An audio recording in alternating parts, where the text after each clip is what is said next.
Hi everyone, and welcome to week 6. This week we're talking about photo sharing and Creative Commons. Now we've been rabbiting on quite a bit across the semester about the importance of using Creative Commons licensed material on your blog, and of course the importance of not infringing copyright. This week you have a chance to learn a little bit more about Creative Commons, including having a look at different ways that you can access Creative Commons licensed content for reuse. We're also talking about photo sharing this week, and this is one of my very favourite topics. Instagram is one of my favourite places to be online at the moment. For me, Instagram is a little bit like my Facebook account used to be. While I tweet publicly, my Instagram account is private. The reason for that is that I post pictures of small children, and I don't want those to be visible to people who I haven't approved, basically. So specific people that I'm willing to have a look at the images are okay, but I don't really want the whole world to see them without me knowing who's looking.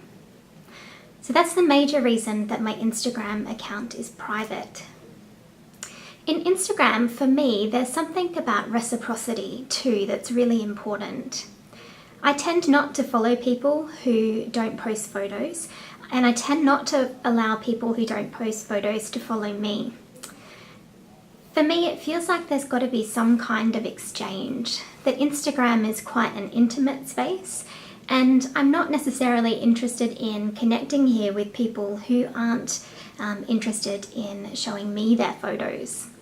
So I am selective about who I let follow me here, but basically my one criteria is, do I know the person in some way?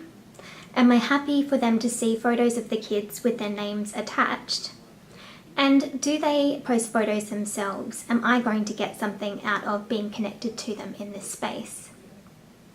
While I love Instagram, we're also giving you the option to explore Flickr this week as well. We've chosen Flickr because it is a device agnostic channel. You don't need to have a smartphone in order to use it. Instagram is very difficult to use if you don't have a smartphone or a tablet. It's designed to be used on mobile devices. For those of you who do have a smartphone or a tablet and are planning to use Instagram, you're also welcome to contribute to the Flickr group. If you don't have a mobile phone or a tablet, that's fine. You can just contribute in Flickr, and there'll be lots happening in that space as well. This week, I'll be managing the interactions on Instagram from my personal account. You can see behind me a bit of a snapshot of my profile. Sarah is going to manage the group pool on Flickr. As I said before, you're welcome to do both Flickr and Instagram. You can post the same photos in both channels, or you can choose to post different photos. We don't actually care what you post photos about this week. We'd love to get a look at the world through your eyes. So how do you see the world, and what is important to you? You might like to share some insight about yourself, or you might just like to take a photo of a nice landscape or a pretty building or something like that.